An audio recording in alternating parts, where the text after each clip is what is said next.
Acompaña Fernando Tincopa, analista politólogo del Centro Wiñac. Él se encuentra en Trujillo y se encuentra también en los estudios de Línea Directa. Fernando, un gusto tenerte. ¿Qué tal, Carlos? Encantado. Muchísimas gracias por estar acá. A ver, hablábamos justamente de economía y de estas protestas sociales.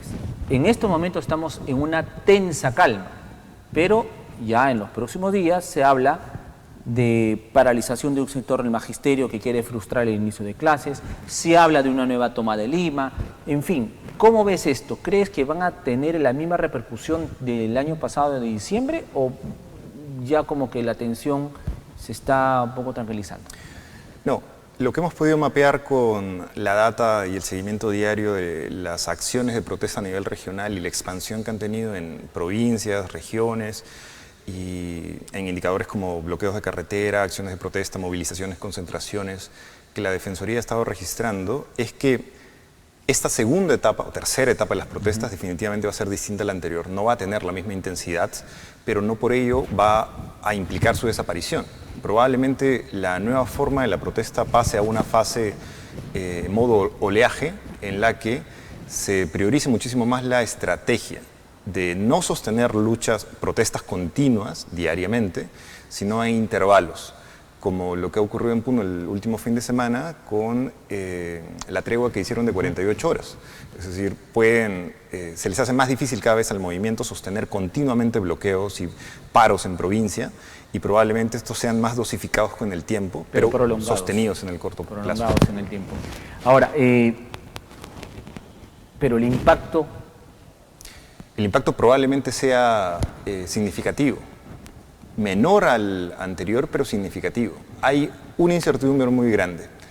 ¿En qué va a degenerar la frustración de la gente que no ha percibido que ha obtenido nada con las protestas? Es decir, tenemos un gran movimiento, sobre todo en el sur, que puede sentirse a sí mismo frustrado con la acción de movilización que han hecho durante 2 meses, casi ininterrumpidamente, y que no ha obtenido resultados. Y que ha tenido básicamente una clase política que no ha traducido ninguna de esas demandas en una respuesta, al margen de si eran, digamos, demandas discutibles o no. Lo que eso puede generar es que ese movimiento ahora busque otras vías de salida, de canales de desfogue de toda esa indignación colectiva. Y como hemos mapeado en el sur, probablemente, no necesariamente, mejor dicho, sea a través de medios electorales democráticos. Probablemente vayan a haber muchas acciones simbólicas, de acciones de protesta llamativas que generen alto impacto mediático y que posicionen al movimiento de nuevo en agenda pública. Tomas de aeropuertos probablemente, tomas de algunas instalaciones de activos estratégicos y cosas de ese tipo que podrían, por ejemplo, implicar que si los protestantes de Cusco sienten que es más costo efectivo tomar la ciudad de Machu Picchu para hacer sentir su presencia, digamos, esas acciones se pueden replicar a nivel local, sobre todo en el sur. Ahora, pero como que es toda esta tregua, podríamos decir, que se está dando, toda esta baja en la conflictividad, pues debe significar para el gobierno la chance para comenzar a intervenir en esas regiones y en esas ciudades, o sea, dando presupuesto, generando obras, en fin, focalizando ayudas, para poder, como tú dices, para que la población sienta al menos que en algo el gobierno los está apoyando. Sí, y yo creo que esa es la parte más difícil. Particularmente tengo un punto de vista un poco más pesimista del asunto, porque creo que el escenario actual no plantea escenarios de solución. No tenemos, digamos, escenarios probables de solución. Lo que tenemos son escenarios de desenlace, con costos más o menos perjudiciales que otros, pero con costos al final.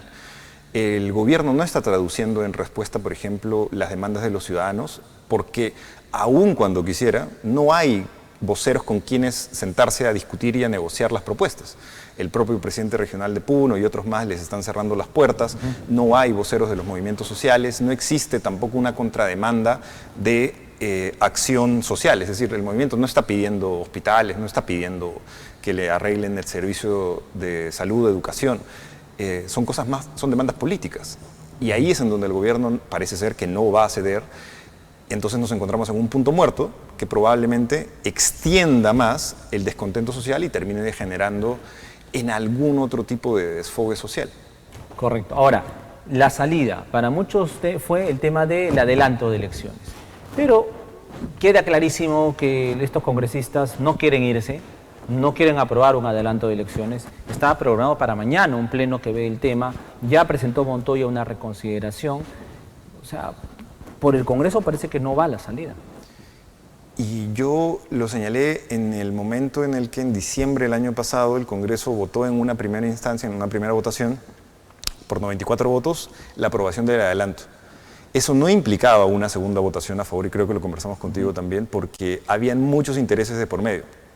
Han habido, en lo que hemos contabilizado, más de 6 votaciones respecto a reconsideraciones, proyectos de legislación que modificaban el anterior para ya no tener las elecciones el 24, sino el 23, proyectos legislativos que consideraban la elección del 23 más asamblea constituyente, como lo propuso la izquierda en su primer momento, condicionando a que se apruebe el adelanto solo con asamblea constituyente. Obviamente fue rechazado, al igual que fueron rechazados todos los proyectos actualmente.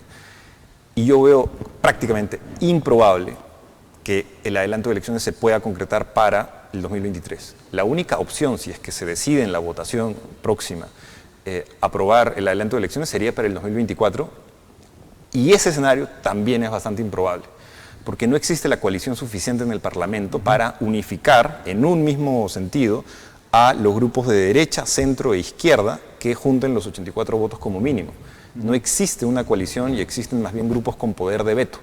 Basta que Perú Libre diga que no para que no se logre, tanto como Acción Popular o Renovación Popular, que han votado continuamente en contra para que tampoco se genere la coalición suficiente. Claro, pero esta negativa es simplemente porque quieren quedarse, o sea, quieren continuar con el poder, con su cuota de poder, quieren continuar con sus gollerías, en fin, o sea, esto queda claro, o sea, no lo hacen por la democracia, no lo hacen por la paz social, o sea, no lo hacen por eso, o sea, esto quisiera que sí quede claro, al menos es la muestra que nos da este Congreso.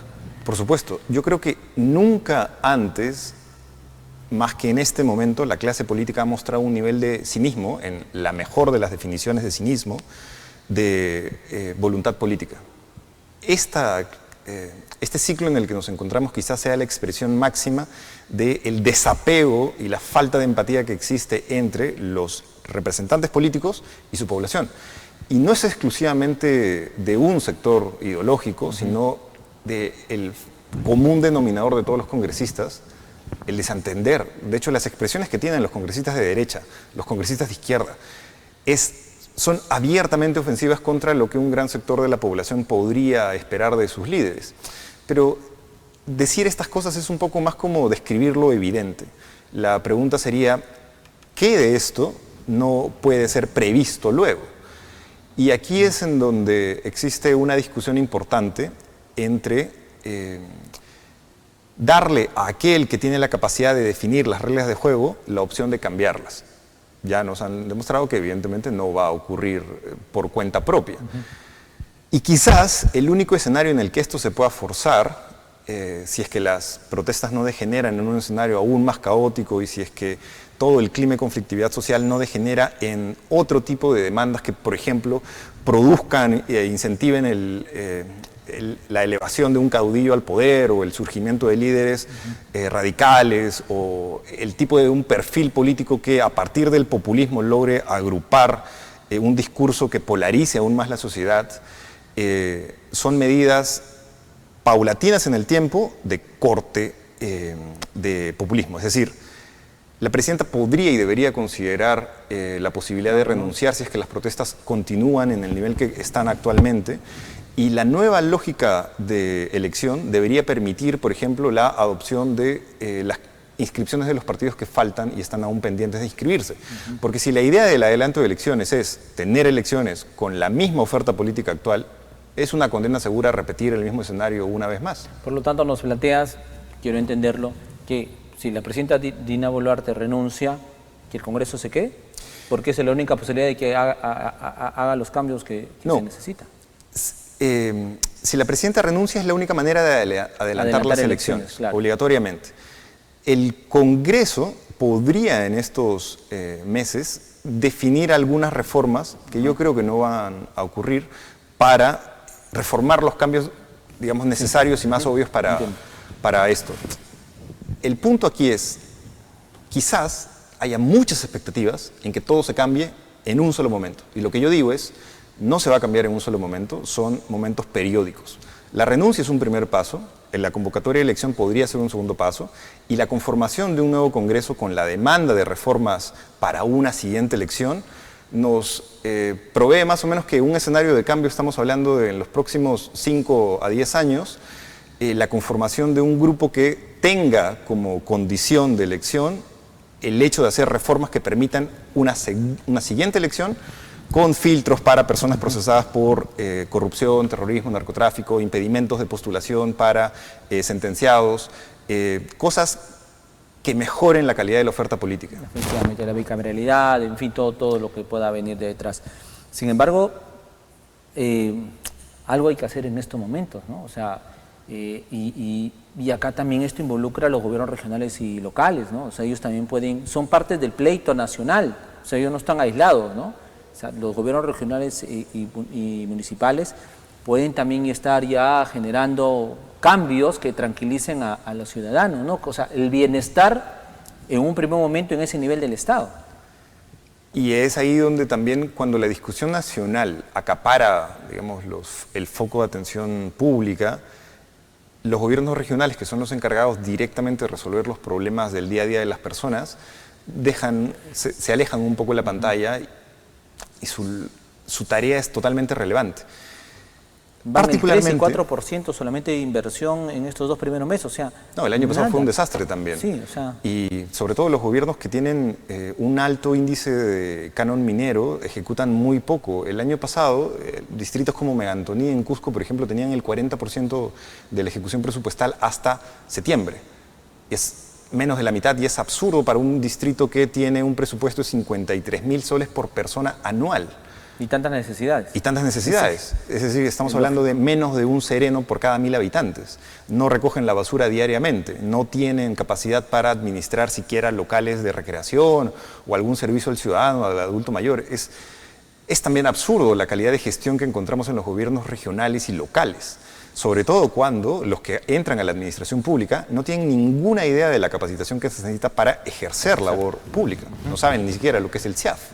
Correcto. La falta de institucionalidad es evidente, ¿no? Y ese quiebre del Estado, este deterioro del Estado, se está viendo reflejado pues en todo el descontento ciudadano, pues, porque no ve una institución que funcione. Y de ahí el descontento puede ser fácilmente aprovechado por líderes populistas que enarbolen banderas que propongan que en la reforma absoluta y radical de algún cambio está la solución. Esto puede llevarnos también a pensar, por ejemplo, que iniciativas como la Asamblea Constituyente son iniciativas, digamos, que se adecúen al momento, cuando pueden ser totalmente lo contrario. Incluso abren la posibilidad de tener una caja de Pandora que produzca exactamente lo contrario a lo que quieren aquellos que la proponen. Y creo que se nota bastante bien cuando un sector, por ejemplo, de, imaginemos, personas identificadas con el progresismo, que están a favor de los derechos LGTB y que proponen una asamblea constituyente para defender esos derechos junto con los derechos indígenas y otro tipo de derechos de corte, digamos, liberal, progresista. No se dan cuenta que la demanda de una nueva constitución, que es la que preferiría las mayorías, según una encuesta de Ipsos que nosotros seguimos y elaboramos hace un tiempo, implica tener una constitución de corte más conservadora en lo social, que por ejemplo si tuviesen que preguntarle a la gente si en la nueva constitución debería estar contemplado que se prohíba literalmente el matrimonio homosexual, el 75% dice que sí. El segundo factor de esa constitución es una constitución más punitiva, que sancione con medidas más fuertes a corruptos, criminales, pena de muerte para cualquier delincuente. Y finalmente, lo más peligroso quizás, es una constitución altamente intervencionista en la economía. Si le preguntasen a la gente qué tipo de constitución quisiera, que contemple, por ejemplo, medidas como mayor participación del Estado como actor en la economía, empresas estatales, regulación de precios, precios fijos, por ejemplo, un gran porcentaje de la población está a favor, abiertamente a favor. La última encuesta de Ipsos, de hecho, recoge que el intervencionismo estatal está en torno al 60% en niveles, digamos, conservadores, porque la la gente tiene o puede tener una idea equivocada de lo que una medida como la Asamblea Constituyente puede generar en términos de impactos económicos. Y eso es un peligro a modo de backlash para cualquiera que lo ponga como una alternativa de solución en momentos de crisis. Para concluir entonces, conclusión final, tenemos un pronóstico incierto. O sea, no se sabe qué puede ocurrir de acá a unas semanas todavía. Bueno, si el Perú fuese un enfermo, estamos no solo en pronóstico reservado, sino en UCI desde hace un par de meses como mínimo. Con probabilidades a que puede agravarse la situación. Siempre en una situación de crisis es en donde se producen clivajes interesantes entre lo que puede ser el destino de un país. En una situación de crisis se abre la posibilidad de reformar y generar condiciones para solucionar los problemas que propiciaron esa crisis, o condiciones para agravarla aún más, con el surgimiento de populistas, con el surgimiento de condiciones que en el afán de solucionar las cosas, pues terminen agravándola. El camino al infierno siempre está lleno de buenas intenciones y eso es lo que probablemente vayamos a ver, no solamente en los próximos meses, sino estamos hablando de que este escenario está condicionando el crecimiento, el desarrollo de la próxima década. Cosas como las que vamos a discutir ahora van a, por ejemplo, generar los precedentes para ver si es que el próximo Congreso que elegimos no va a durar 2 años, el próximo presidente no va a ser destituido y vaya a ser reemplazado por el vicepresidente, si los partidos políticos van a seguir en la misma línea. Y es un círculo vicioso del que si no escapamos ahora, probablemente después estaremos condenados a lo mismo. Efectivamente, ya lo habíamos conversado anteriormente, ¿no? Los pocos meses que estuvo Pedro Castillo hemos retrocedido 15 años en la economía, ¿no? Y nos ha dejado una herencia terrible en el aspecto político. Y esto, como dices, puede agravarse de aquí para las futuras generaciones. Nos va a costar décadas recuperarnos económicamente y también lograr estabilidad política. Pero a trabajar en los cambios que tú manifiestas, más que necesarios para lograr este punto de equilibrio en el país. Fernando, te agradezco muchísimo y nada, puedes destacar la labor del Centro Uñac en cuanto a sus análisis políticos. Encantado de participar. Muchísimas gracias.